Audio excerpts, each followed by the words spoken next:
तो हेलो मेरे प्यारे बच्चों, स्वागत है हमारे channel the experience of physics में। हम ऑप्टिक्स की एक सीरीज लेकर चल रहे हैं जिसमें हमने पहले वीडियो में बताया है कि लाइट एक वेव है या पार्टिकल है। फिर बाद में हमने बताया कि उसका डबल नेचर भी होता है। उसमें बताया कि कई सारे लॉ हैं जो पार्टिकल के थ्रू प्रूफ होते हैं एंड कई सारे लॉ हैं जो वेव के थ्रू प्रूफ होते हैं। आज हम देखेंगे law of reflection and law of refraction. Light का रिफ्लेक्शन इन रिफ्रैक्शन का जो लॉ होते हैं उसको हम देखते हैं। चलिए देखते हैं पहले से पहले लॉ ऑफ रिफ्लेक्शन। ठीक है, सपोज कीजिए कोई एक स्मूथ सरफेस है। मान लीजिए smooth surface like as a mirror, इसके दूसरी तरफ एक पॉलिश किया गया है। सपोज कीजिए कि कोई भी सरफेस है, उसका ये परपेंडिकुलर लाइन हो जो होती है वो नॉर्मल होती है, ये नॉर्मल है। ये सपोज के लिए पॉइंट समझिए ओ है। सपोज कीजिए ये लाइट, कोई लाइट एक ऐसे इंसिडेंट हो रही है पॉइंट ओ पे, उसका जो नॉर्मल के साथ एंगल है वो आई है। तो लाइट है, इंसिडेंट हो रही है, तो क्लियर है कि वो रिफ्लेक्ट होगी सरफेस से। कोई भी मार्ग में कोई भी अगर मीडियम आता है, अगर आप रास्ते में जाते हैं तो अगर आप सामने कोई व्यक्ति आ जाता है तो आप तो साइड मुड़ के चले जाते हैं, साइड की तरफ मुड़ के आगे बढ़ जाते हैं या उससे वापस आ जाते हैं। सपोज कीजिए आपके सामने एक दीवार है, तो आपका दीवार के आगे आप कोई आगे रास्ता है नहीं, या तो आप वापिस आएंगे या तो दीवार के ऊपर कूद के उस तरफ जाएंगे। अगर आप कोई भी लाइट है तो यहाँ सरफेस से टकरा कर उसी मीडियम में वापस लौट जाती है। उसका जो एंगल है नॉर्मल के साथ वो आर है। अगर कोई भी लाइट किसी भी smooth surface like as mirror से इंसिडेंट होती है, इंसिडेंट होकर उसी मीडियम में वापस लौट जाती है, इसे लॉ ऑफ रिफ्लेक्शन कहते हैं। रिफ्लेक्शन के दो पॉइंट हैं कि जो ए इंसिडेंट रे है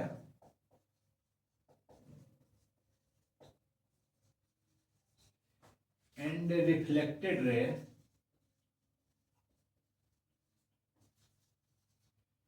एंड रिफ्लेक्टेड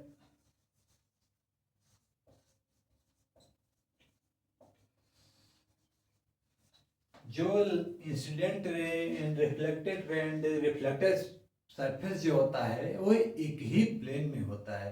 ये लॉ ऑफ रिफ्लेक्शन का पहला पॉइंट है। एंड जो लॉ ऑफ रिफ्लेक्शन का दूसरा पॉइंट है, जो इंसिडेंट एंगल जो होता है इंसिडेंट रे का नॉर्मल के साथ एंड जो रिफ्लेक्शन एंगल जो होता है वो रिफ्लेक्टेड लाइट एंड नॉर्मल के साथ, वो जो दोनों जो होते हैं वो इक्वल होते हैं। ये जो होता है लॉ ऑफ रिफ्लेक्शन के दो पॉइंट हैं।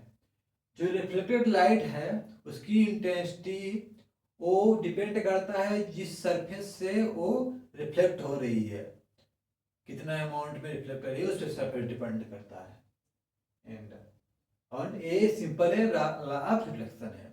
चलिए समझते हैं law of reflection. So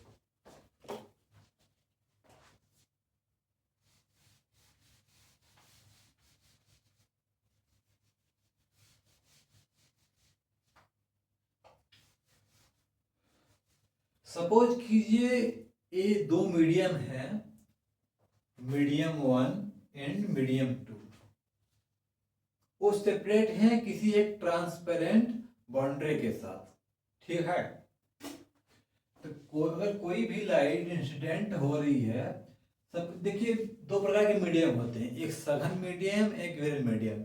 English में उसे डेंसर बोलते हैं, एक को रेयर बोलते हैं। डेंसर में चार डेंस होता है, रेयर मतलब ज़्यादा बहुत कम संख्या में पार्टिकल एटम मॉलिक्यूल होते हैं।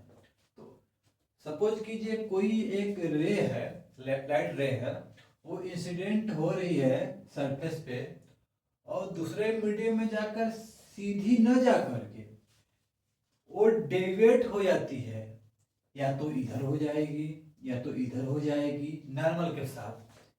इस फिनोमेना को लॉ ऑफ रिफ्रैक्शन कहते हैं, ठीक है। और सेम इसमें भी दो पॉइंट होते हैं कि जो जितने भी इंसिडेंटल लाइट है रे है एंड रिफ्लेक्टेड रे है एंड रिफ्लेक्टेड सरफेस है रिफ्लेक्टेड, वो एक ही प्लेन में होते हैं।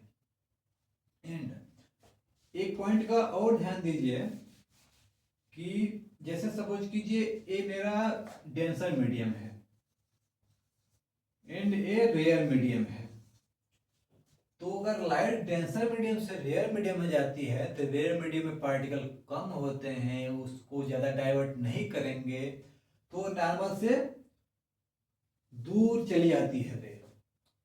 अगर इसको हम चेंज कर दें, रेयर से डेंसर में अगर लाइट को इंसिडेंट करते हैं रेयर से डेंसर में, तो जो लाइट रे है नॉर्मल की तरफ हो जाती है। अगर रेयर से डेंसर में जा रही है तो लाइट रे नॉर्मल की तरफ हो जाती है, बट अगर डेंसर से रेयर में जा रही है तो वो नॉर्मल से दूर हट जाती है। समझे बात? सीधी रेखा में जाकर के डाइवर्ट हो जाती है। ये होता है रेयर डेंसर का इफेक्ट। एंड आपको मैंने बताया कि ये जो जो ये इंसिडेंट रिफ्लेक्टेड एंड जो एक स्मूथ सरफेस है एक ही प्लेन में होते हैं। दूसरा जो पॉइंट होता है वो जैसे ये डाइवर्ट हो गई रे नॉर्मल के साथ एंगल जो आर है, तो स्नेल ने एक लॉ दिया। क्या लॉ दिया वो आ देखते हैं। साइन आई बाई जो साइन आर होता है n2 बाई n1। सपोज कि रिफ्रैक्टिव इंडेक्स का सिंपल फॉर्मूला होता है mu n equal c by v. तो सपोज कीजिए मीडियम वन का रिफ्रैक्टिव इंडेक्स n1 है, सेकेंड इसमें दूसरे मीडियम का n2 है। तो जो साइन आई के साथ साइन का एंगल होता है साइन आर, इसका जो रेशियो होता है वो दूसरे मीडियम के रिफ्रैक्टिव इंडेक्स एंड पहले मीडियम के रिफ्रैक्टिव इंडेक्स के रेशियो के बराबर होता है। ये जो होता है ये स्नेल लॉ होता है। इसको हम प्रूव करेंगे आने वाली वीडियो में। तो यही रहा आपका law of reflection and law of refraction, ठीक है।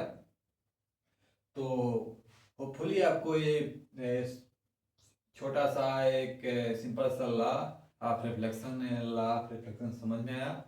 सो ये हम एक सीरीज लेके चल रहे हैं ऑप्टिक्स की, जिसमें हमने पहले वीडियो में बताया लाइट एक वेव है पार्टिकल ड्यूअल नेचर है। इसमें फिर अगले वीडियो में बताया मैंने आपको law of reflection and law of refraction.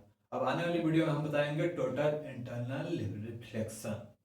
So thank you for watching the video and so thank you.